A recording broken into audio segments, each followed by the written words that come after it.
Hi hello this is Shaila welcome back to vibrant. ప్రస్తుతం హౌస్లో ఉన్న కంటెస్టెంట్స్ నచ్చడం లేదా? వైల్డ్ కార్డ్ ద్వారా హౌస్లోకి కొత్త కంటెస్టెంట్స్ వస్తే బాగుంటుందని అనుకుంటున్నారా? అయితే రావడం వరకు ఓకే, కానీ ఇంతకంటే ఆట బాగుంటుందని అనే ఆశలు వదులుకోవచ్చు. ఎందుకంటే ఈ వైల్డ్ కార్డ్ ఎంట్రీలకు సంబంధించి ఫస్ట్ కంటెస్టెంట్ని ఆల్రెడీ రివీల్ చేసేశారు. టేస్టీ తేజ వైల్డ్ కార్డ్ ద్వారా హౌస్లోకి రాబోతున్నాడని హింట్ ఇచ్చారు. ఇతను ఎంతటి గనుడో గత సీజన్లో చూసాం. బిగ్ బాస్ హౌస్కి వైల్డ్ కార్డ్ ఎంట్రీలు అనేవి చాలా కామన్. ప్రతి సీజన్కి ఇద్దరు ముగ్గురు వచ్చేవాళ్ళు. అయితే గత సీజన్లో 2.0 పేరుతో ఒకేసారి 5 కంటెస్టెంట్స్ని హౌస్లోకి పంపారు. కాగా ఈ సీజన్లో ఏకంగా 12 మంది కంటెస్టెంట్స్ అంటూ బాంబు పేల్చారు బిగ్ బాస్. హౌస్లో ఉన్న వాళ్ళందరినీ బయటకు తోసేసి ఈ 12 మందితో కొత్తగా సీజన్ ప్రారంభిస్తే బాగుండు అనేటట్టుగానే అనిపించింది. ఎందుకంటే ప్రస్తుతం హౌస్లో ఉన్న కంటెస్టెంట్స్ అంత చెత్త కాబట్టి. 5వ వారానికి వచ్చేసినా కూడా ఒక్కరంటే ఒక్కరిని విన్నర్ కంటెంట్ అనడానికి లేదు. విన్నర్ సంగతి పక్కన పెడితే కనీసం వీళ్ళు టాప్ 5కి వస్తారా అనడానికి కూడా లేదు. అంతా పత్యాపారం బ్యాచే. టాస్కుల పరంగా చూసినా, బిహేవియర్ పరంగా చూసినా వీళ్ళంతా వరస్ట్ బ్యాచ్ ఏ సీజన్ లేదు. వీళ్ళు కూడా సీజన్ 6 కంటెస్టెంట్స్ మాదిరిగా వరస్ట్ బ్యాచ్ మాదిరిగా ఉన్నారనే విమర్శలు వస్తున్నాయి. ఈ నేపథ్యంలో భారీ ఎత్తున వైల్డ్ కార్డ్ ఎంట్రీలు బాంబు పేల్చాడు బిగ్ బాస్. ఇక చచ్చినోడు పెళ్లికి వచ్చిందే కట్నం అన్నట్టుగా ఈ వైల్డ్ కార్డ్ ఎంట్రీల కోసం ఎదురు చూస్తున్నారు బిగ్ బాస్ లవర్స్.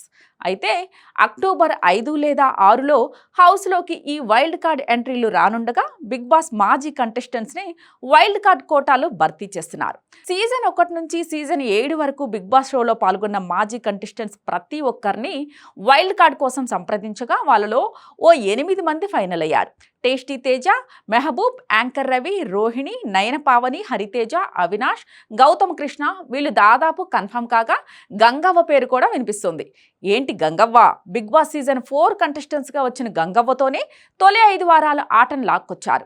నాగార్జున గారు నాకు ఒంట్లో బాలేదయ్యా, వెళ్ళిపోతానయ్యా, వదిలిపెట్టండి అయ్యా అని నెత్తి నోరు బాదుకుంటే తప్ప ఆమెను హౌస్ నుంచి పంపించలేదు సీజన్ 4లో. ఇక ఆమె ఆరోగ్యం సహకరించకపోవడంతో నాగార్జున స్పెషల్ రిక్వెస్ట్ పై గంగవ్వను 5వ వారంలో ఎలిమినేట్ చేసి ఇంటి నుంచి పంపించేశారు. అయితే బిగ్ బాస్ వల్ల బాగానే లాభపడింది గంగవ్వ. తనకి ఇల్లు లేదని, సొంతింటి కలను నెరవేర్చుకోవడానికి బిగ్ బాస్కి వచ్చానని గంగవ్వ చెప్పడంతో స్వయంగా నాగార్జునే గంగవ్వకి ఇల్లు కట్టించారు. ఇప్పుడు మళ్ళీ గంగవ్వను సీజన్ 8లో వైల్డ్ కార్డ్ ఎంట్రీతో హౌస్లోకి తీసుకుని వస్తున్నారంటే వార్తల నేపథ్యంలో క్రూర ముగాల చెంతకి సాధు జంతువుని పంపించినట్టే అవుతుంది. ఎందుకంటే హౌస్లో ఉన్న వాళ్ళలో జాలి దయా లేని డ్రామా ఆర్టిస్టులు చాలామంది ఉన్నారు. ఇప్పుడు గంగవ్వ హౌస్లోకి వెళ్తే వాళ్ళ సీరియల్ నటనకు పదును పెట్టేస్తారనడంలో ఎలాంటి సందేహం లేదు. పైగా అప్పట్లో హౌస్లో ఉన్న వాళ్ళంతా గంగవ్వకి సేవలు చేయడం ద్వారా ఆమెతో మంచిగా ఉండటం వల్ల ఆడియన్స్ దగ్గర మంచి మార్కులు కొట్టేయొచ్చని అఖిల్, సార్థక్ లాంటి వాళ్ళు తెగ ఆరాటపడిపోయారు. పోటీ పడి సింపతి డ్రామాలాడారు.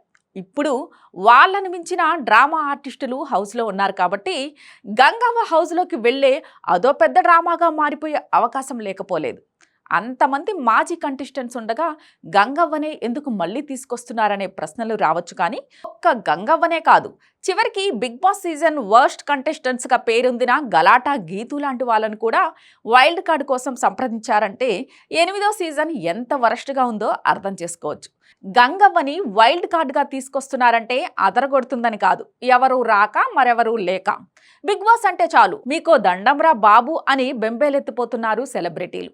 అలాంటిది ఆల్రెడీ బిగ్ బాస్కి వెళ్ళొచ్చి ఇమేజ్ మొత్తం డ్యామేజ్ అయ్యాక మళ్ళీ బిగ్ బాస్లో వైల్డ్ కార్డ్ అంటే కొంతమంది మాజీ కంటెస్టెంట్స్ వైల్డ్ కార్డ్గానే రియాక్ట్ అవుతుండటంతో దిక్కులేని పరిస్థితిలో గంగవ్వ లాంటి కంటెస్టెంట్స్ని కూడా తిరిగి వైల్డ్ కార్డ్ ద్వారా హౌస్లోకి తీసుకొచ్చే ప్రయత్నం చేస్తున్నారట.